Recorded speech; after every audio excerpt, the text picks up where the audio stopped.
2, 3, 4, 5, 6, 2, 8. Good morning everyone, I hope everybody is fine. चलिए guys, तो bio के session में आज हम एक न्यू चैप्टर स्टार्ट करने वाले हैं यहाँ पे, ह्यूमन हेल्थ एंड न्यूट्रिशन, यानी कि देखिए मानव का स्वास्थ्य एवं पोषण से रिलेटेड। इस चैप्टर में आपको विटामिन्स के बारे में, कार्बोहाइड्रेट कैसे बनता है, कार्बोहाइड्रेट का फंक्शन क्या होता है, प्रोटीन, फैट, विटामिन, मिनरल्स, इन सारी चीज़ों के बारे में सीखेंगे। और बॉडी को जितनी भी चीज़ें हम खाते हैं उन सब से किससे कितनी एनर्जी हमें मिलती है, या फिर इन सब का किस तरह से बॉडी में क्या क्या प्रोग्राम्स ये होता है, ये सब चीज़ सीखेंगे। अभी हमने जो पढ़ा था बच्चों ह्यूमन डाइजेशन, तो हमने देखा जो भी चीज़ हम खाते हैं उसका डाइजेशन किस तरह से होता है और कौन कौन चीज़ें उसको डाइजेस्ट करती हैं। ठीक है गाइस, चलिए तो इस चैप्टर में हम बात कर रहे हैं किसके बारे में, ह्यूमन हेल्थ एंड न्यूट्रिशन के रेफरेंस में।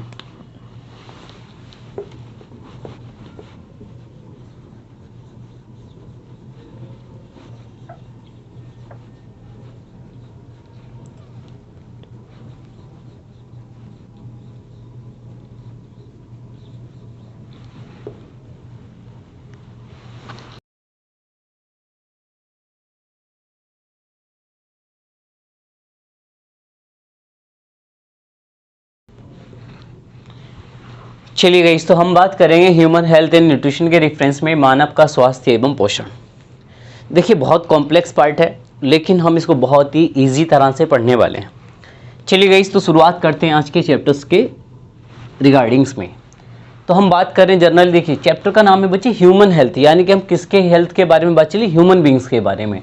यानी कि अगर हम बात कर रहे हैं यहाँ पे किसके रेफरेंस में, ह्यूमन हेल्थ से रिलेटेड। तो जर्नली चलिए बच्चे कुछ फाउंडेशन से सिखा रहा हूँ मैं यहाँ पे, कि आपको ये पता होगा बच्चों कि मानव का जो शरीर है 27 एलिमेंट से मिलकर बना है। कितने एलिमेंट से मिलकर बना, 27 तत्वों से। कई बात समझ में आ गई। आपसे प्रश्न आता है कई दफ़ा एग्जाम में कि सर मानव का जो शरीर है, यानी कि आपका शरीर कितने तत्वों से मिलकर बना है, 27 एलिमेंट से मिलकर बना है। कई बात समझ में आ गई यहाँ से। अब बच्चे ये जो 27 एलिमेंट्स हैं, तो कई बार क्या होते हैं यहाँ पे आपका कुछ बल्क एलिमेंट्स हैं, यानी कि बल्क एलिमेंट्स का मतलब यह है कि बहुत ज़्यादा मात्रा में पाए जाते हैं, ज़्यादा मात्रा में। चलिए तो देखते हैं गाइस कि आपका देखिए बल्क एलिमेंट्स में कौन कौन से एलिमेंट्स हैं यहाँ पे। तो सबसे पहले बच्चे मैं बात करूंगा ऑक्सीजन के रेफरेंस में। तो हमारे शरीर में ऑक्सीजन होता है 65%। उसके बाद में आता है बच्चों कार्बन 18.5%। कार्बन के बाद में आता है बच्चों आपका हाइड्रोजन, जिसकी परसेंटेज है 9.5%। उसके बाद में आता है बच्चों नाइट्रोजन, नाइट्रोजन होता है 3.3%। यानी कि अगर आपसे पूछा जाए कि भाई मानव का जो शरीर है कितने तत्वों से मिलकर बना है, सर मानव का शरीर 27 एलिमेंट 27 तत्वों से मिलकर बना है। जिसमें सबसे ज़्यादा हमारा शरीर में कौन सा एलिमेंट्स, कौन सा तत्व, ये गैस नहीं है, यहाँ पर किसकी एलिमेंट तत्व की बात चली है। यानी कि ऑक्सीजन है यहाँ पे 65%, कार्बन होता है देखिए 18.5%, हाइड्रोजन 9.5% और नाइट्रोजन होता है 3.3%। तो ज़्यादा मात्रा में ये वाले तत्व, यानी कि जर्नली मानव का शरीर मुख्यतः इन 4 तत्वों से मिलकर बना है। अगर आपसे पूछा जाए कि मानव का शरीर जर्नली कितने तत्वों से मिलकर बना है, तो सर 4 तत्वों से मिलकर बना है, आपका oxygen, carbon, hydrogen plus nitrogen से। कई बात समझ में आ गई। उसके बाद में बच्चे हम बात करें किस पे, माइनर एलिमेंट्स।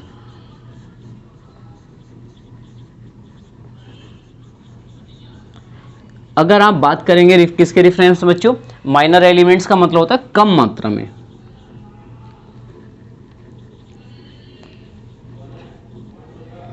कम मात्रा में कौन कौन से एलिमेंट्स होते हैं, तो बच्चे देखिए कम मात्रा में कौन से एलिमेंट्स होते हैं। तो यहां पर अगर आप सीखेंगे तो सबसे पहले आपका है कैल्शियम,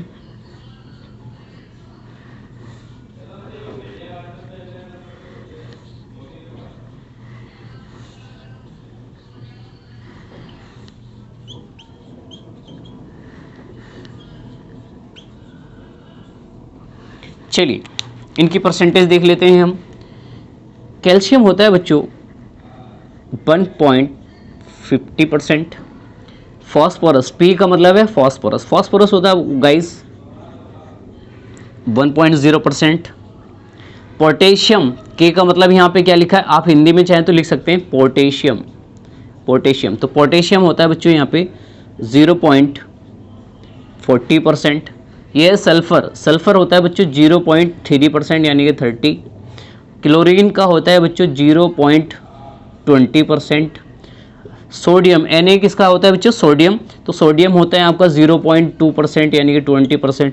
और मैग्नीशियम होता है 0.06%, यानी कि सबसे कम मात्रा में हमारे शरीर में कौन सा एलिमेंट्स है बच्चों, मैग्नीशियम, यानी कि सबसे कम मात्रा में मैग्नीशियम और सबसे ज़्यादा मात्रा में क्या है यहाँ पे, ऑक्सीजन। तो यहाँ पे आपने क्या सीख लिया, अगर सब एलिमेंट्स के बारे में पूछेगा तो सबसे ज़्यादा कौन सा है बच्चे, तो वो ऑक्सीजन है, कितना, 65%। अगर आपसे पूछा जाए सबसे कम, तो सबसे कम में बच्चों क्या है आपके पास में, मैग्नीशियम, कितना, 0.06%। क्या ये ग्राफ आपको क्वेश्चन समझ में आ गया। देखिए मैं हेल्थ से रिलेटेड बात करूंगा कि पहले ये तो पता कर लें कि बच्चे हमारा शरीर कैसे मिलकर किन किन चीज़ों से बना है, उसके बाद में हम बात करेंगे भाई जब इन चीज़ों से बना तो किसको किस चीज़ की रिक्वायरमेंट है। क्या ये बात समझ में आ गई यहाँ से। उसके बाद में बच्चे आपने जर्नली आपने देखा है कि सर जो मानव का शरीर है, मानव के शरीर में जो बोन्स होती हैं, क्या, हड्डियाँ, हड्डियाँ कितनी होती हैं बच्चों, तो हड्डियाँ होती हैं 206, यानी कि हड्डियाँ 206 हड्डियाँ होती हैं। अगर आपसे पूछा जाए ब्लड, खून के बारे में, तो मानव के शरीर में जो ब्लड होता है जर्नली 5 से 6 लीटर, कितना ब्लड होता है सर, 5 से 6 लीटर ब्लड होता है। क्या ये बात समझ में आ गई आप सबको। तो ये बहुत ही फाउंडेशन पे हम बात कर रहे हैं। उसके अलावा बच्चे चलिए कुछ देखते हैं अदर थिंग्स, अदर मॉलिक्यूल या अदर थिंग्स। आप अदर में बात करेंगे तो यहाँ पे आपको दो चीज़ें देखने को मिलेंगी बच्चे। वो दो चीज़ें क्या, चलिए सबसे पहले मैं बात कर रहा हूँ यहाँ पे ऑर्गेनिक मॉलिक्यूल। ऑर्गेनिक मॉलिक्यूल क्या है बच्चों, इसको हम कहेंगे कार्बनिक अणु। सर कार्बनिक अणुओं में क्या क्या है यहाँ पे, तो बच्चों कार्बनिक अणुओं में आपको मिलेगा देखने को यहाँ पे क्या, प्रोटीन। और प्रोटीन कितना होता है हमारी बॉडी में, 14% कार्बनिक में देखा जाए तो। उसके अलावा आता है बच्चों आपका फैट, यानी कि वसा, वसा की मात्रा होती है बच्चों 3%। उसके बाद में आता है बच्चों आपका क्या, कार्बोहाइड्रेट, कार्बोहाइड्रेट, तो कार्बोहाइड्रेट होता है बच्चों 1%। उसके बाद में कार्बोहाइड्रेट के बाद में आता है मिनरल्स, मिनरल्स एंड विटामिन, तो इनकी परसेंटेज होती है 0.0%। चलिए अभी आपको ये सब कुछ समझ में नहीं आ रहा होगा आई होप, चलिए मैं बताता हूँ इन सब के बारे में एक्चुअली है क्या ये।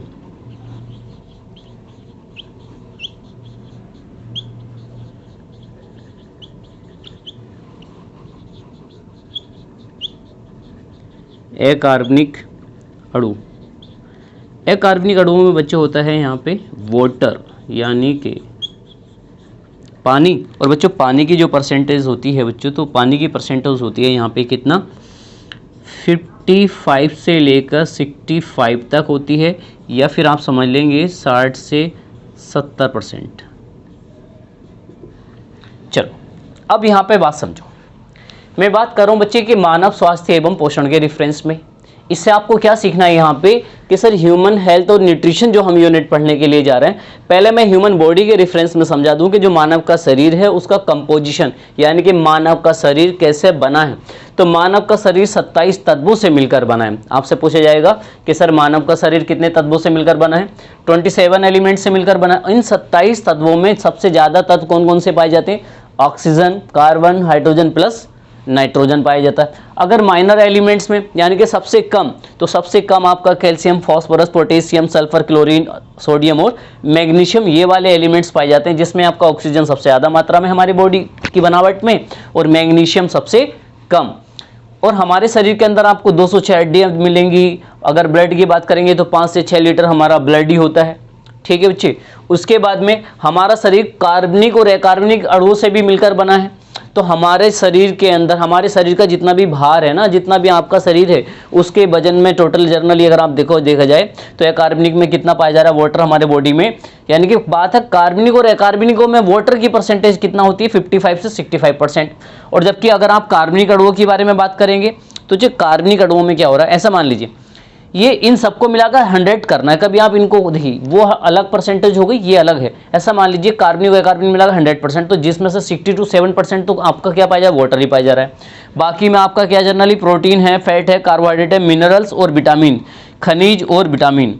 मिनरल को हिंदी में क्या कहते हैं, खनिज तत्व। ठीक है गाइस, ये कार्बोहाइड्रेट कैसा होता है बॉडी में, जैसे आपका जो ब्लड होगा ना, तो उस ब्लड में इसकी मात्रा मिली हुई होगी ऑलरेडी। कई बात समझ में आ गई आप सबको। चलिए, तो ये बेसिकली फंडामेंटल है हमारा किस चीज़ का, कि हमारा बॉडी किन चीज़ों से मिलकर बना है। अब यहीं से बात करेंगे नेक्स्ट थिंग्स, यहां पे बात करते हैं। तो आपको ये पता है ना बच्चे, मानव का जो शरीर है वो किससे मिलकर बना है, सेल यानी कि कोशिका।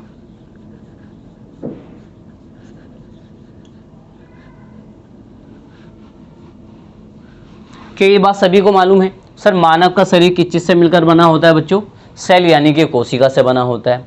और दूसरी चीज क्या होती है बच्चों, सेल मिलके क्या करती हैं, किसका निर्माण करती हैं, टिश्यू यानी कि टिश्यूज, ऊतकों का। और ऊतकों से मिलकर क्या बनते हैं बच्चों, ऑर्गन्स यानी कि अंग। और इन्हीं अंगों से मिलकर बनता है क्या बच्चों, इन अंगों से मिलकर बनता है बॉडी यानी कि शरीर।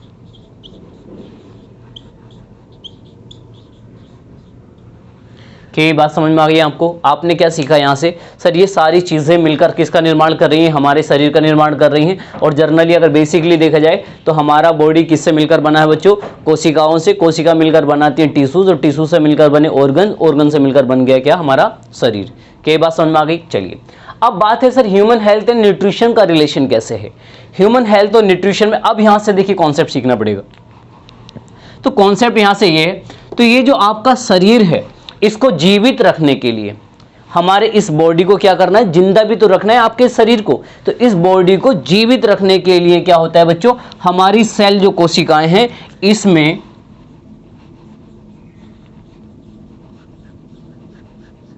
मेटाबॉलिक रिएक्शन यानी कि उपापचयी अभिक्रियाएं होती हैं। यानी कि मैंने ये बताया आपको यहां से, शरीर को जीवित रखने के लिए, हमारे इस बॉडी को जीवित रखने के लिए क्या होता है बच्चों, हमारी कोशिकाओं में मेटाबॉलिक रिएक्शंस यानी कि उपापचयी अभिक्रियाएं होती हैं। यानी कि इस कोशिका के अंदर एक रिएक्शन होती है। क्या ये बात समझ में आ गई? और इस रिएक्शन को एक बात समझ लेंगे बच्चे, ये जो रिएक्शन है तो इसको चलाने के लिए भी तो हमें कोई ऑयल, पेट्रोल, डीजल कुछ तो चाहिए। तो इस मेटाबॉलिक रिएक्शन को चलाने के लिए जिस मटेरियल की हमें आवश्यकता होती है, मटेरियल यानी कि पदार्थ, तो याद रखेंगे हम कि कोशिकाओं में क्या होता है बच्चों, शरीर को जीवित रखने के लिए मेटाबॉलिक रिएक्शंस होती हैं। और इस मेटाबॉलिक रिएक्शन को चलाने के लिए जिस पदार्थ की हमें आवश्यकता होती है उसको लिविंग बॉडी क्या काम करता है, बाहर से ग्रहण करता है। जो हमारा शरीर है उसको हम कहाँ से लेते हैं, बाहर से लेते हैं। और उसी मटेरियल को कहा जाता है ह्यूमन का न्यूट्रिशन यानी कि पोषण। अब आप कहेंगे सर अभी तो समझ में आया नहीं, चलिए एक बार फिर से समझा रहा हूं। मानव का शरीर किससे मिलकर बना है, कोशिकाओं से। कोशिका मिलकर किसका निर्माण करती हैं, टिश्यूज यानी कि ऊतकों का। ऊतकों से मिलकर बनता है आपका ऑर्गन सिस्टम यानी कि अंग, और अंगों से मिलकर बनता है शरीर। क्या यहां तक बात समझ में आ गई? ठीक है। अब आपको ये मालूम, मैंने कहा कि भाई शरीर को क्या रखना है हमें, सर लिविंग, जीवित रखना है। इस बॉडी को क्या करना है, जिंदा रखना है। तो इस बॉडी को जीवित रखने के लिए क्या होता है बच्चों, हमारे बॉडी के अंदर जो कोशिकाएं हैं इन कोशिकाओं में मेटाबॉलिक रिएक्शंस होती हैं। सर ये मेटाबॉलिक रिएक्शंस क्या हैं, तो ये ऑलरेडी पार्ट हम पहले सीख चुके हैं बच्चों। जिसको नहीं पता तो वो प्रीवियस की मेरी फर्स्ट या सेकंड क्लास जाके देखें वहाँ पे। तो मेटाबॉलिक रिएक्शंस होती हैं कहाँ पे, कोशिकाओं में। और इन कोशिकाओं के अंदर जब ये क्रियाएं होंगी तभी हमारा शरीर जीवित होगा। लेकिन प्रॉब्लम्स क्या है कि ये जो रिएक्शंस इन कोशिकाओं में हो रही है, तो इस रिएक्शन को चलाने के लिए भी तो ये जो मशीन चल रही है, इस रिएक्शन जो हो रही है इसको चलाने के लिए भी तो हमें कुछ ना कुछ चाहिए। तो इस रिएक्शन को चलाने के लिए जो पदार्थ, जो मटेरियल, जो रॉ मटेरियल चाहिए, उसे क्या काम करता है, लिविंग्स यानी कि सजीव बाहर से ग्रहण करता है। यानी कि कोशिकाओं में मेटाबॉलिक रिएक्शन के संचालन हेतु हम क्या काम करते हैं, खाना खाते हैं। क्या ये बात समझ में आ गई? यानी कि उस मटेरियल को क्या कर रहा हूं, भोजन, इसको क्या समझो आप यहां पे, भोजन। तो उस भोजन को हम क्या करते हैं, बाहर से ग्रहण करते हैं, और इसी पदार्थ या इसी भोजन को मानव का क्या कहा जाता है, न्यूट्रिशन यानी कि पोषण। क्या ये बात समझ में आ गई आपको? चलिए गाइस, आई होप ये समझ में आ गया। अब आप ये बता सकते हैं कि सर पोषण क्या है, कि सर पोषण हमारे शरीर को जीवित रखने के लिए, तो हमारे शरीर की जो कोशिकाएं, इनमें मेटाबॉलिक रिएक्शंस होती हैं, मेटाबॉलिक रिएक्शन या इस क्रिया को करने के लिए जिस पदार्थ की आवश्यकता होती है, उस पदार्थ को हम क्या काम करते हैं, बाहर से ग्रहण करते हैं। और जिस चीज को हम बाहर से ग्रहण मतलब भोजन ग्रहण करते हैं, उसी भोजन को क्या कहा जाता है, मानव का न्यूट्रिशन यानी कि पोषण। I hope you understand very well. चलिए अब हम इसके आगे बात करते हैं।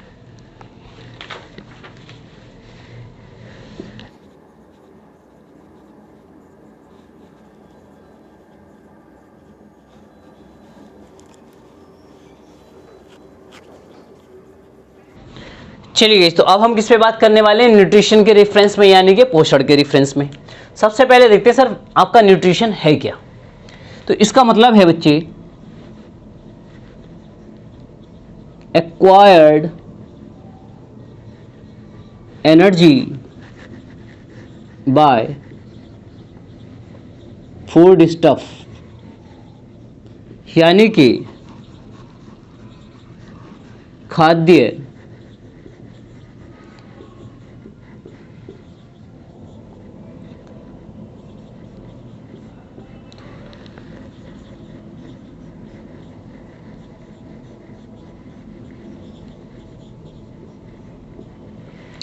यानी कि खाद्य पदार्थों के द्वारा ऊर्जा प्राप्त करने को क्या कहा जाता है बच्चों, पोषण। क्या ये बात समझ में आ गई? यानी कि acquired energy by food stuff, food stuff का मतलब खाद्य पदार्थ, खाद्य पदार्थों के द्वारा ऊर्जा ग्रहण करना, प्राप्त करना, ग्रहण करने को क्या कह रहे हैं हम, पोषण कह रहे हैं। अब यहां से फिर मेरा एक क्वेश्चन इरेज होता है, सर ये क्वेश्चन क्या है, देख चलिए इसको भी देखेंगे। क्वेश्चन यहां से ये है, हमें न्यूट्रिशन यानी कि पोषण, पोषण की आवश्यकता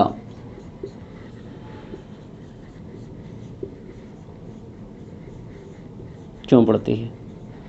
तो प्रश्न क्या है यहां पे कि हमें न्यूट्रिशन यानी कि पोषण की आवश्यकता क्यों पड़ती है, हम क्यों न्यूट्रिशन ग्रहण करते हैं। तो चलिए अगर इसके आंसर पे हम बात करें तो जनरली इसका आंसर क्या हो जाएगा बच्चों, रूटीन एक्टिविटीज को चलाने के लिए एनर्जी प्राप्त करने हेतु। यानी कि आपसे किसी ने ये कहा कि ये बताइए कि आपको न्यूट्रिशन की जरूरत क्यों पड़ती है, बात समझ में आ गई। तो आपने क्या कहा कि हमें न्यूट्रिशन की जरूरत नहीं पड़ती, कि रूटीन एक्टिविटीज का मतलब होता है सुबह उठने से लेकर रात के सोने तक, और रात के सोने से लेकर सुबह उठने तक हम जितनी भी क्रियाएं हम लोग करते हैं, जितना काम, खेलते हैं, खाना खाते हैं, पढ़ाई करते हैं, घूमने जाते हैं, वर्क करते हैं, उन सबको चलाने के लिए क्या चाहिए, हमें एनर्जी चाहिए। और वो एनर्जी कहां से मिलेगी बच्चों, पोषण से। क्या ये बात समझ में आ गई? यानी कि रूटीन एक्टिविटीज का मतलब होता है सुबह सोने से लेकर रात, सुबह उठने से लेकर रात के सोने तक, रात के सोने से सुबह तक। तो हमें वो सारी एनर्जी चाहिए इन सबको परफॉर्म करने के लिए, और ये एनर्जी कहां से मिलेगी, पोषण से। क्या ये बात समझ में आ गई आपको? चलिए आगे बात करते हैं।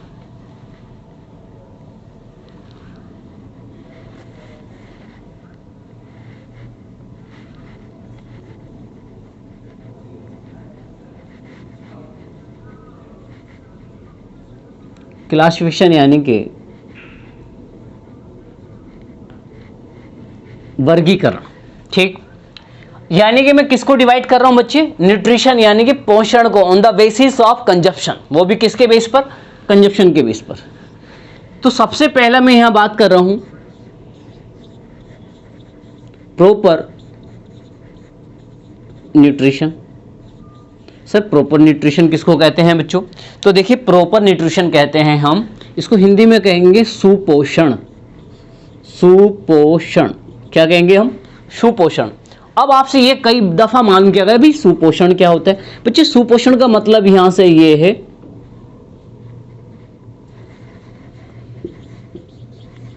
फुल न्यूट्रिएंट्स लेना, यानी कि फुल न्यूट्रिएंट्स, न्यूट्रिएंट्स का मतलब होता है पोषक तत्व, पोषक तत्व ग्रहण करना। यदि अगर आप अपने खाने में carbohydrate, protein, fat, vitamin, minerals, यानी कि जो जो चाहिए आपको, यानी कि आप क्या काम कर रहे हैं, प्रोटीन भी ले रहे हैं, फैट भी ले रहे हैं, कार्बोहाइड्रेट भी, मिनरल्स का मतलब खनिज भी ले रहे हैं, और आप विटामिन भी ले रहे हैं, सारी चीज़ें अगर आपके खाने में हैं तब हम क्या कहेंगे, फुल न्यूट्रिशन। यदि अगर आप कोई ऐसा भोजन ग्रहण करते हैं जिसमें आपका ये सारी चीज़ें अवेलेबल हो, तो वो जो पोषण होगा वो कैसा होगा बच्चों, वो प्रॉपर न्यूट्रिशन होगा, और इसी को कहा जाता है बैलेंस डाइट। बैलेंस डाइट यानी कि संतुलित आहार। और बच्चे के लिए संतुलित आहार क्या होता है, माँ का दूध। लेकिन हम जनरली क्या कहते हैं कि सर अगर आपसे पूछे जाए प्रॉपर न्यूट्रिशन, सुपोषण क्या है सर, आपका सुपोषण का मतलब ये है कि जब हम कोई भी खाना ऐसा ग्रहण करें जिसमें हमें सभी न्यूट्रिएंट्स मिले, तो वो आपका खाना क्या होगा बच्चों, वो सुपोषण होगा, यानी कि बैलेंस डाइट होगी। क्या ये बात समझ में आ गई? एक आता है बच्चे आपका अंडर न्यूट्रिशन, एन का मतलब है यहाँ पे न्यूट्रिशन, और हिंदी में कहेंगे हम इसको अल्प पोषण। क्या कहेंगे, अल्प पोषण। सर अल्प पोषण क्या होता है बच्चों? अल्प पोषण का मतलब यहां से ये है कि लैक ऑफ 1 या 2 न्यूट्रिएंट्स इन योर डाइट। इसका हिंदी का मतलब क्या हो जाएगा, आप अपने खाने में 1 या 2 किसकी कमी हो रही है, पोषक तत्वों की। या तो मान लीजिए आप क्या नहीं ले रहे हैं, विटामिन नहीं ले पा रहे हैं, विटामिन मिल रहा है तो आपको प्रोटीन नहीं मिला, प्रोटीन मिल रहा है तो आपको फैट और कार्बोहाइड्रेट नहीं मिला, फैट और कार्बोहाइड्रेट मिल रहा है तो आपको विटामिन और मिनरल्स नहीं मिल रहे हैं। यदि अगर आप कोई ऐसा भोजन ग्रहण करते हैं जिसमें carbohydrate, protein, fat, vitamin, minerals, roughages, ये सारी चीज़ें कंप्लीट अगर नहीं मिल रही, तो वो जो भोजन होगा वो क्या कहलाया जाएगा, आपका अल्प पोषण। क्या ये बात समझ में आ गई? तो अल्प पोषण का मतलब है 1 या 2 पोषक तत्वों की भोजन में कमी होना। एक न्यूट्रिशन होता है बच्चों हमारे पास में मोल न्यूट्रिशन। मोल न्यूट्रिशन यानी कि कुपोषण। हिंदी क्या है बच्चों इसकी, कुपोषण। इसमें क्या हो रहा है बच्चों, lack of maximum nutrients in your diet. Lack of maximum nutrients in your diet, इसका हिंदी मीनिंग्स क्या हो जाएगा कि आप जो खाना खा रहे हो उस खाने में लैक ऑफ मैक्सिमम। मैक्सिमम का मतलब ये है कि आप ज्यादातर चीजें ना, तो देखिए इसमें ज्यादातर का मतलब विटामिन भी नहीं मिल रहा, प्रोटीन भी नहीं मिल रही, कार्बोहाइड्रेट भी नहीं मिल रहा, हो सकता है फैट ही खा रहे हो सकता है, या फिर आपको सिर्फ कार्बोहाइड्रेट मिल रहा है लेकिन इसके अलावा ना तो विटामिन मिल रहा, ना प्रोटीन मिल रहा, ना फैट मिल रहा, ना आपको विटामिन, आपका रफेजिस वगैरह। ऐसी कंडीशन में क्या ये बात समझ में आ गई, यानी कि यहां तो 1 या 2 न्यूट्रिएंट्स कम थे और यहां पर मैक्सिमम न्यूट्रिएंट्स आपको नहीं मिल पा रहे हैं, तो उसको कहा जाता है कुपोषण। यदि मान लीजिए अगर ऐसी कंडीशन हो जाए अल्प पोषण वाली, यानी कि आपकी जो डाइट है वो या तो अंडर न्यूट्रिशन है या फिर मोल न्यूट्रिशन है, तब ऐसे में क्या हो जाएगा बच्चों, डिसीज मतलब बीमारी। तो डिसीज होने की जो संभावना है वो क्या हो जाएगी, बढ़ जाएगी। अब जनरली बताइए, जब हमारे शरीर को, जब आपको पूरी तरह से न्यूट्रिएंट्स नहीं मिलेंगे तो क्या हमारे शरीर में बीमारी बढ़ेंगी कि नहीं बढ़ेंगी? जरूर बढ़ेंगी। और ऐसी कंडीशन में क्या हो जाएगा, एक तो डिसीज बढ़ने की पॉसिबिलिटी बढ़ जाएगी और साथ साथ में क्या हो जाएगा बच्चों, बॉडी का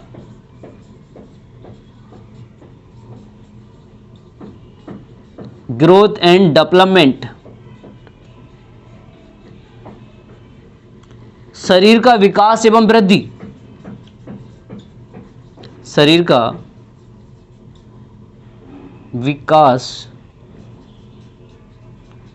एवं वृद्धि ये भी क्या हो जाएगी बच्चों, रुक जाएगी या फिर कम हो जाएगी। आपके बॉडी, आपका शरीर क्या नहीं करेगा, ग्रोथ नहीं करेगा। क्या ये बात समझ में आ गई यहाँ से? चलिए, तब ऐसे में आपको तरह तरह की बीमारियां भी हो जाएंगी और आपकी बॉडी का ग्रोथ एंड डेवलपमेंट ये भी क्या हो जाएगा बच्चों, रुक जाएगा। तब आपने क्या समझा यहाँ पे, सर पोषण क्या है? तो पोषण का मतलब है खाने के बारे में हम बात कर रहे हैं। सर पोषण का मतलब acquired energy by food stuff, खाद्य पदार्थों के द्वारा भोजन, आपका एनर्जी प्राप्त करने को पोषण पोषण कहा जाता है। ऊर्जा लेने को पोषण कह रहे हैं हम। ठीक, क्यों चाहिए हमें? क्योंकि रूटीन एक्टिविटीज को हमें परफॉर्म करना, सुबह उठने से लेकर रात के सोने तक जितने भी काम करेंगे उनके संचालन हेतु हमारे शरीर को क्या चाहिए, एनर्जी चाहिए। और वो उसी एनर्जी को क्या कह रहे हैं हम, पोषण कह रहे हैं। सर पोषण 3 तरह का हो सकता है, या तो बैलेंस डाइट हो सकता है जिसमें सभी न्यूट्रिएंट्स मिल रहे हो, या फिर आपका 1 या 2 आपको पोषक तत्व कम मिल पा रहे हैं, या फिर आपको 1 या 2 ही मिल पा रहा है। ठीक है गाइस, अगर बैलेंस डाइट है तो अगर आपका बैलेंस डाइट है तो बॉडी का ग्रोथ एंड डेवलपमेंट भी बढ़िया से होगा और बीमारी होने की भी संभावना कैसी होंगी, कम होंगी। लेकिन यदि अगर आप अल्प पोषण या कुपोषण जैसी डाइट अगर लेते हैं तब आपके में बॉडी में क्या हो जाएगा, डिसीज यानी कि बीमारी होने के चांसेस भी बढ़ जाएंगे और साथ साथ में आपकी बॉडी का ग्रोथ एंड डेवलपमेंट भी क्या हो जाएगा बच्चे, रुक जाएगा। देख रहे हैं बॉडी वगैरह, इसका मतलब क्या चल रही है आजकल, बैलेंस डाइट। समझ रहे हैं आप? चलिए आगे देखिए क्या देखा यहाँ पे। अभी आपने देखा कि सर बैलेंस डाइट क्या होती है, आपका कुपोषण क्या है और आपका अल्प पोषण क्या था। अब हम यहाँ पे बात करेंगे कैलोरी कंजप्शन के रेफरेंस में।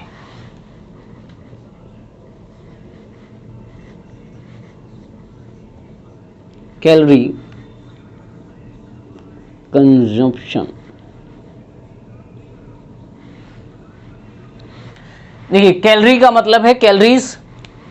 चलिए पहले इस चीज को समझ लेंगे जहां पे मैंने लिखा ना ये कैलोरी, तो कैलोरी का मतलब एक्चुअली क्या है, ये एनर्जी है।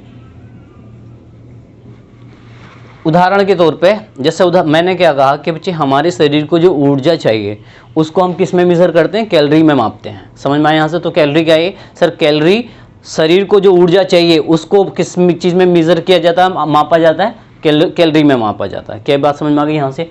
सर कंजप्शन का मतलब होता है खपत, इसका मतलब क्या है, खपत, सेवन, उपभोग वगैरह। ठीक है बच्चों, चलिए तो देखते हैं कैलोरी कंजप्शन होता क्या है। पहली चीज क्या होता है, कैलोरी कंजप्शन के लिए WHO ने, किसने, WHO, ये क्या sir WHO, world health organisation, विश्व स्वास्थ्य संगठन। ठीक है गाइस, इसकी स्थापना कब हुई थी, इसका हेडक्वार्टर कहां पर है, कमेंट करके बताइए ये चीज। तो इसके अकॉर्डिंग क्या है बच्चे, इसमें बताएगा कि आपकी कैलोरीज के लिए क्या क्या चीजें होना चाहिए। ठीक है, चलिए तो इसके रेफरेंस में देखते हैं पॉइंट नंबर 1,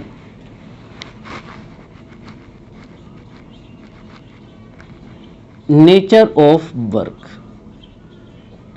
इसमें क्या है, नेचर ऑफ वर्क में ये बताया गया भी काम का मतलब नेचर किस तरह का काम होना चाहिए और किस तरह के काम में मेल यानी कि पुरुषों को और फीमेल यानी कि महिलाओं को कितनी ऊर्जा चाहिए। यहां पर हम ये सीख रहे हैं भाई कितना काम करने के लिए किसको कितनी कैलोरीज ऊर्जा चाहिए। क्या ये बात समझ आ गई यहां से? अब देखते हैं भाई nature of work. Suppose that point number 1 मैंने लिखा है यहां पे लाइट वर्क।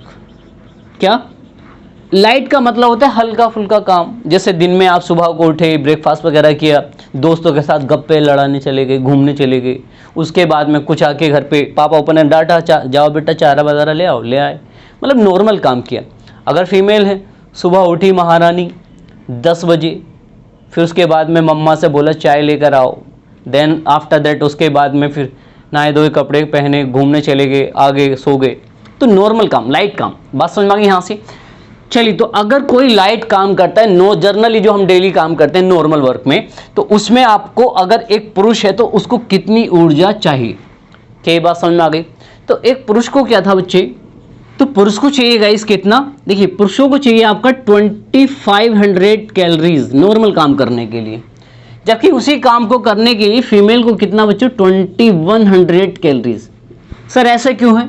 आपको पता ना जनरली देखो पुरुष बेचारा बहुत ही मासूम होता है, तो वो नॉर्मल कुछ चीज़ों में भी वैसे भी ताकत ज़्यादा लगा लेता है, लाइक दैट इज, तो इसलिए उसको ज़्यादा कैलोरी चाहिए। यदि अगर आपका जो काम है सपोज दैट वो 8 आवर्स का हो, कितने घंटे का है, 8 घंटे का कोई काम है, अगर बच्चों कोई 8 घंटे का काम करने का किसी कंप्यूटर पे या किसी ऑफिस में अगर आप काम करते हैं, तो उस काम को करने के लिए पुरुषों को चाहिए बच्चों कितना, 3000 कैलोरी चाहिए, और वहीं पे फीमेल को चाहिए कितना 2500 कैलोरीज। सर ऐसा इतना डिफरेंस क्यों है? मान लीजिए किसी ऑफिस में, किसी बीपीओ कंपनी के अंदर आप काम करते हैं, आपके बराबर में कोई, मान लीजिए कोई लेडीज़ बैठी है, उसने आपसे बड़े प्यार से कहा एक्सक्यूज़ मी, ये फॉर्म फिल कर दीजिए। अपना फॉर्म छोड़ के उसका फॉर्म फिल करेगा, बिकॉज मर्द आपको पता ही जनरली बेचारा मासूम होता है। चलिए कम बैक, तो अभी हम जनरली बात करें यहाँ पे कि इस टाइप से क्वेश्चन आएगा कि कैलोरी कंजप्शन के बेस पे, और देखिए WHO की रिपोर्ट के अकॉर्डिंग किसको कितनी कैलोरी चाहिए। तो अगर कोई लाइट वर्क कर रहा है कोई मेल, तो उसको चाहिए 2500 और फीमेल को चाहिए 2100, या फिर यदि कोई 8 घंटे का अगर कोई काम करता है तो 3000 वर्क चाहिए किसको, मेल को, 2500 कैलोरीज किसको चाहिए, फीमेल को। उसके बाद में थर्ड एंड लास्ट आता है हैवी वर्क, यानी कि कोई कठिन काम है, मान लीजिए आपको पत्थर तोड़ना है या फिर बोर उठाना सर पे, मतलब टफ काम है, ठीक है गाइस। अगर कोई ऐसा कार्य है तो उस कार्य को करने के लिए पुरुषों को चाहिए 3500 से 4000 कैलोरी। वही उसी काम को करने के लिए महिलाओं को चाहिए जनरल 3000 से 3500 कैलोरीज। क्या बात समझ में आ गई बच्चों? चलिए, तो ये कैलोरीज कंजप्शन का आपने देखा भी, कितना काम करने पर आपको कितनी कैलोरीज चाहिए। ये कैलोरीज कैसे मेजर है जनरली मैं अगर आपको बताऊं, पहली चीज याद रखो एक चीज, एनर्जी यानी कि कैलोरी, क्योंकि आपको पता चल गया ना कि सर एनर्जी को किसमें मापते हैं हम, कैलोरीज में। ठीक, तो याद रखेंगे कि हमें कैलोरीज किसकी चीज से मिलती हैं, कार्बोहाइड्रेट से मिलती है,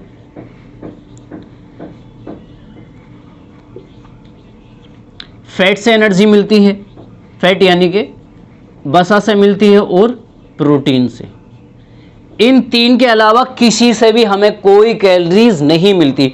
यानी कि अगर आपसे पूछा जाए कि हमें जो एनर्जी मिलती है वो जनरली कितनी चीज़ों से, केवल 3, कार्बोहाइड्रेट, प्रोटीन एंड फैट। इसके अलावा अगर आपसे पूछा जाए एक गिलास पानी में कितनी कैलोरीज है, विटामिन से कितनी कैलोरीज मिलेंगी, मिनरल से कितनी कैलोरीज, तो बच्चे उनसे किसी से भी कोई कैलोरीज नहीं मिलेगी, सबसे 0 कैलोरीज। जो कैलोरीज किससे मिलेंगी, वो कार्बोहाइड्रेट, फैट एंड प्रोटीन, इन 3 के अलावा किसी से नहीं मिलती। क्या ये बात समझ में आ गई? अगर मैं कार्बोहाइड्रेट की बात करूं तो बच्चे 1 ग्राम कार्बोहाइड्रेट से कितना, सर 1 ग्राम कार्बोहाइड्रेट से कितनी कैलोरीज मिलेगी, तो बच्चे वो मिलेगी आपको 4.3 कैलोरीज। कितनी कैलोरीज, 4.3 कैलोरी मिलेगी। 1 ग्राम कार्बोहाइड्रेट यदि आप खाते हैं तो आपको मिल जाएगी 4.3।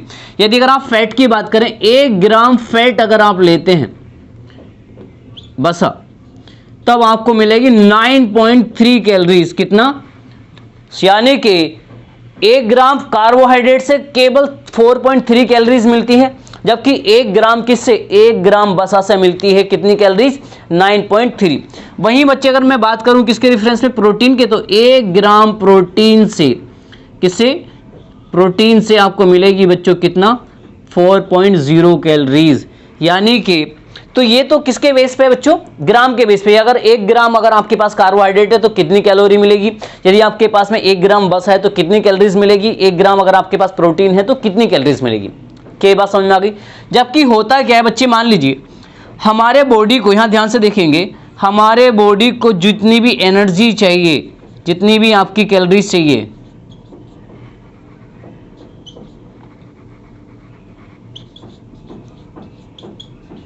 जितनी भी कैलोरी चाहिए उसको क्या मान लिया जाए, सपोज दैट 100%। मैंने कहा हमारे बॉडी को जितनी भी एनर्जी या कैलोरी चाहिए उसको किस में मान लेते हैं, 100% में। तो उस 100% में से याद रखेंगे कार्बोहाइड्रेट से जो एनर्जी मिलेगी वो कुल का कितने परसेंट, 70%। यानी कि हमारे शरीर को जो एनर्जी चाहिए होती है उस एनर्जी का 70% पार्ट हमें किस चीज से मिलता है, कार्बोहाइड्रेट से मिलता है। उसके बाद में बच्चों आता है फैट, यानी कि वसा। वसा से मिलता है बच्चों 25%।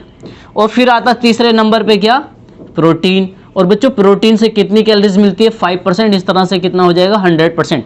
तो आपने क्या देखा, हमारे शरीर को कुल जितनी रिक्वायरमेंट होती है ना एनर्जी की, उसका 70% किस चीज से मिलता है, कार्बोहाइड्रेट से, 25% आपका फैट से, और आपका 5% कहां से मिलती है एनर्जी, प्रोटीन से। क्योंकि प्रोटीन का काम एनर्जी कम, उससे ज्यादा बॉडी का ग्रोथ एंड डेवलपमेंट करना होता है। सर ये थोड़ा सा कंफ्यूजन हो रहा है। आपने कहा 1 ग्राम कार्बोहाइड्रेट से 4.3 कैलोरी मिल रही है, जबकि फैट के 1 ग्राम से ज्यादा कैलोरीज मिल रही है। यहां पे आप कह रहे हैं कार्बोहाइड्रेट से 70% एनर्जी, ये क्या केस है? चलिए मैं ये कह रहा हूं आपसे कि हमें जो एनर्जी चाहिए, हमें 100% एनर्जी चाहिए, 100%, तो उस 100 में से 70% एनर्जी कहाँ से आती है हमारे शरीर में? कार्बोहाइड्रेट्स के जरिए से। हमारे शरीर को जो कुल एनर्जी चाहिए 100%, उसमें का 25% कहाँ से आता है? फैट से। जो 5% आपको एनर्जी मिलती है वो किस चीज़ से? प्रोटीन से मिलती है। लेकिन मैं ये कह रहा हूँ कि 1 ग्राम कार्बोहाइड्रेट में कितनी ऊर्जा होती है? तो 1 ग्राम कार्बोहाइड्रेट में इतनी ऊर्जा होती है, 1 ग्राम वसा में इतनी ऊर्जा होती है, 1 ग्राम प्रोटीन में इतनी होती है। ये इसका अलग डिफरेंस है। क्या ये बात समझ में आ गई? चलिए, तो ये आपने सीख लिया कैलोरी कंजप्शन होना चाहिए, यानी कि किसको कितनी ऊर्जा आपको चाहिए। तो ये आपने सीख लिया, लाइट वर्क करेंगे तो 2500 मिलेगी मेल को और 21 कितना 100 किसको? फीमेल को। अगर आप 8 घंटे का कोई कार्य कर रहे हैं तो 3000 कैलोरी की नीड पड़ेगी पुरुष को, और वहीं पे आपका 2500 कैलोरीज की नीड पड़ेगी किसी महिला को। अगर आप कोई भी हैवी कार्य करते हैं, कठिन परिश्रम करते हैं, then you have to need 2500 to 4000 calories for male, and there is 3000 to आपका देखिए 3500 आपका 100 चाहिए किसको? महिलाओं को। आई होप ये समझ में आ गया होगा। चलिए आगे बात करते हैं।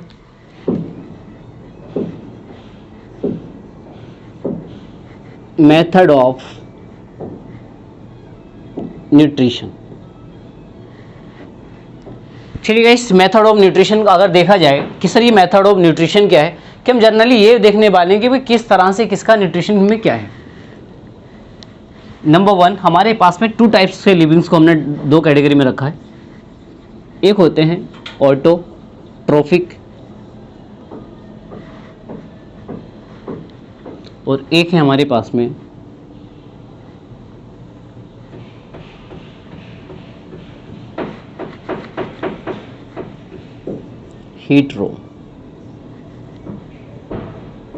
हीटरोट्रोफिक। चलिए गाइस, तो अब बात करेंगे किसके रेफरेंस में, कि अब हम बात करने वाले हैं सर ऑटोट्रोफिक और हीटरोट्रोफिक। आपको पता है ऑटोट्रोफिक का मतलब होता है बच्चों स्वयंपोषी। क्या होते हैं स्वयंपोषी? चलिए इस पे देखते हैं। देखिए यहाँ पे एक लफ्ज यूज किया गया है सर, ऑटो। कौन सा वर्ड यूज किया गया है? जिसका मतलब होता है सेल्फ, यानी कि स्वयं। अरे आपने कई दफ़ा ऐसा सुना होगा ना, जैसे कि ये है उसकी ऑटोबायोग्राफी है, आत्मकथा है, ठीक, या ऑटोग्राफ। समझ, तो ऑटो का मतलब स्वयं, सेल्फ। क्या ये बात समझ में आ गई? ऐसे लिविंग्स, ऐसे सजीव जो अपना भोजन स्वयं बनाते हैं, ऐसे सजीव। सजीव के लिए क्या वर्ड यूज करता हूं मैं इंग्लिश में? लिविंग। तो ऐसे लिविंग जो अपना भोजन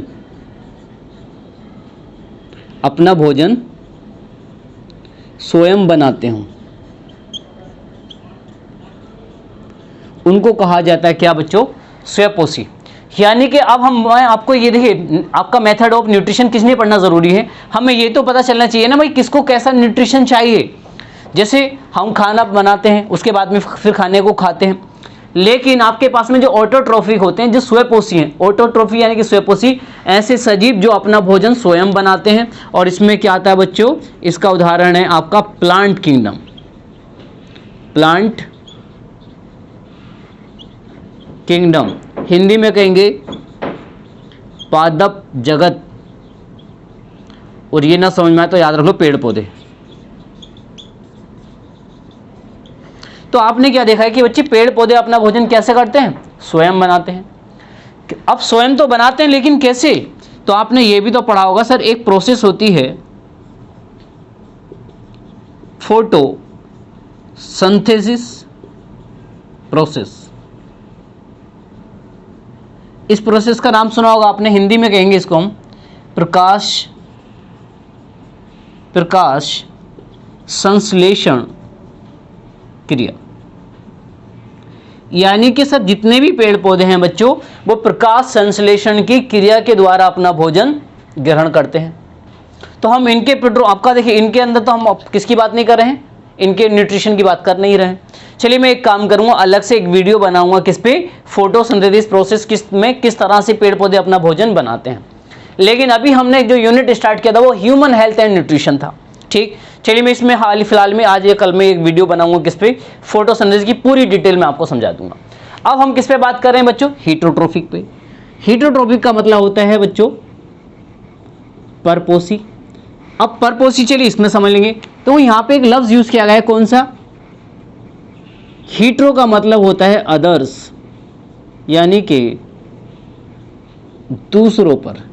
ऐसे लिविंग्स, ऐसे लिविंग्स यानी कि सजीव जो अपने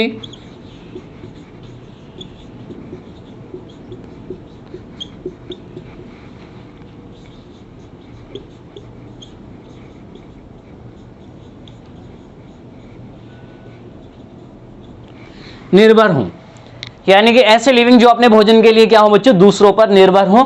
हम उनको किस कैटेगरी में रखते हैं बच्चों? किसमें? हीटरोट्रॉफिक में, यानी कि परपोसी में। और इसके अंतर में कौन आएंगे बच्चे? इसमें आएगा आपका एनिमल किंगडम, यानी कि जंतु जगत, या ऐसे समझ लेंगे तो इसमें आपके क्या आ जाएंगे बच्चों? जानवर भी आ जाएगा और मनुष्य भी। क्या ये बात समझ में आ गई आपको? चलिए गाइस, तो अब हम कहाँ से बात करेंगे? चलिए हीटरोट्रॉफिक एनिमल किंगडम से के रेफरेंस में चलिए आगे बात करते हैं। एनिमल किंगडम, हिंदी में क्या कहेंगे इसको हम? जंतु जगत।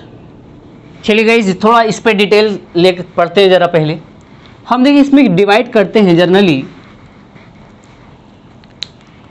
सेप्रोफाइट। चलिए गाइस, तो अभी हम बात करने वाले किस पे? एनिमल किंगडम को। देखिए मैंने यहाँ पे 3 कैटेगरी में डिफाइन किया है। एक है आपके पास में मतलब ऐसे सजीव जो आपका सेप्रोफाइट टाइप के हैं, कुछ पैरासिटिक हैं और होलोजोइक हैं। शुरुआत करते हैं चलिए यहाँ से। मृतोपजीवी, ऐसे सजीव यानी कि लिविंग्स, ऐसे सजीव जो अपने भोजन के लिए, किसके लिए? भोजन के लिए।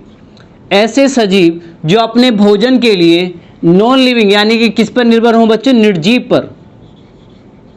ऐसे सजीव जो अपने भोजन के लिए किस पे निर्भर हों बच्चों? निर्जीव पर निर्भर हों। हम उनको किस कैटेगरी में रखते हैं? मृतोपजीवी यानी कि सेप्रोफाइटिक। और बच्चों इसका उदाहरण हो जाएगा आपका फंगाई, यानी कि कवक। क्या बात समझ में आ गई यहाँ से? तो आपका फंगाई क्या है बच्चों? एक सेप्रोफाइट एनिमल है जो क्या काम करता है? ये सजीव होकर भी किस पर निर्भर कर रहा है? अपने भोजन के लिए। ये आपका नॉन लिविंग चीजों पर निर्भर होता है। क्या ये बात समझ में आ गई बच्चों? सेकंड थिंग्स याद रख लेंगे, यहीं से क्वेश्चन पूछा गया था मशरूम के रेफरेंस में। मशरूम पूछा गया था कि मशरूम क्या है, तो बच्चे याद रखेंगे मशरूम एक फंगाई है, यानी कि कवक है ये। अगर आपसे पूछा जाए मशरूम क्या है बच्चों, तो यह भी एक कवक है। तो इसका मतलब मशरूम भी क्या हो जाएगा? सेप्रोफाइटिक हो जाएगा। चलिए उसके बाद में हम बात करेंगे किस पे? पैरासिटिक यानी कि परजीवी पे। बच्चों परजीवी किसको कहा जाता है? ऐसे लिविंग्स यानी कि सजीव, ऐसे सजीव जो अपने भोजन के लिए किस पे निर्भर हो? दूसरे सजीवों पर। तो देखिए गाइस, अब हम किसके बारे में बात कर रहे हैं कि जैसे कुछ लिविंग्स ऐसे हैं कि जो अपने भोजन के लिए वो क्या करते हैं बच्चों? दूसरे लिविंग्स पे डिपेंड होते हैं। इसके उदाहरण में कौन कौन आ जाएंगे? जैसे आपका वायरस यानी कि विषाणु, या फिर एक आता है गाइस इसमें बैक्टीरिया यानी कि जीवाणु। क्या बात समझ में आ गई? अब हम बात करेंगे किसके रेफरेंस में बच्चे? संभोजी। जनरली एक्चुअली क्या ना, देखिए संभोजी कैसे हैं कि जिसमें डाइजेशन की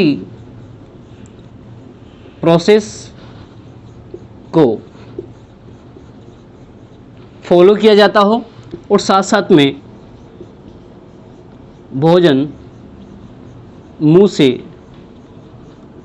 ग्रहण करते हो। जैसे मान लीजिए प्लांट्स हैं, तो प्लांट्स का तो ऐसा है नहीं कि वो खाना खाते हो, ठीक उसी टाइप से इन सब का भी है। लेकिन आपका देखिए होलोजोइक किस कैटेगरी में या होलोजोइक में कौन कौन आते हैं, चलिए वो हम अभी इसका उदाहरण आगे देखते हैं। ठीक है गाइस, तो अब हम बात करेंगे किसके रेफरेंस में? होलोजोइक के रेफरेंस में।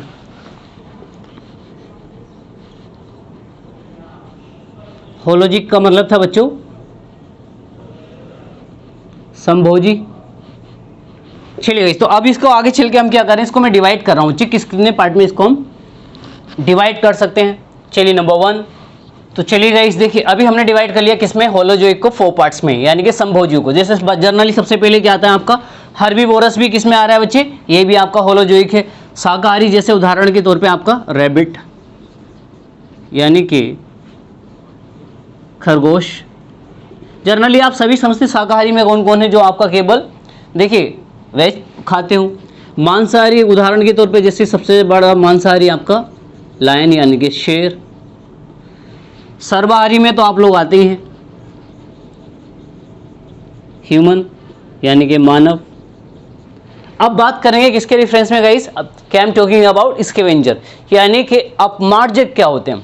देखिए अपमार्जक ऐसे लिविंग्स होते हैं बच्चों, ऐसे लिविंग्स जो क्या काम करते हैं बच्चों, डेड लिविंग्स पे डिपेंड करते हो, डेड लिविंग पे यानी कि मरे हुए जीवों पर निर्भर करते हो।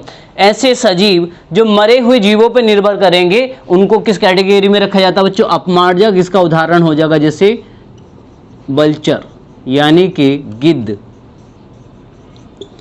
क्या ये बात समझ में आ गई गाइस यहाँ से, ठीक। तो ये आपने क्या सीख लिया बच्चों यहाँ पे कि जो हमने स्टार्टिंग में किया था एनिमल किंगडम को क्लासिफाइड। तो अब यहाँ से हम बात कर रहे हैं किसके रेफरेंस में, ह्यूमन बींग्स के रेफरेंस में। और नेक्स्ट पॉइंट स्टार्ट किया जाएगा यहाँ से न्यूट्रिएंट्स। चलिए गाइस, तो न्यूट्रिएंट्स को देखेंगे हम कल की क्लास में। आज के लिए इतना ही, best of luck, take care.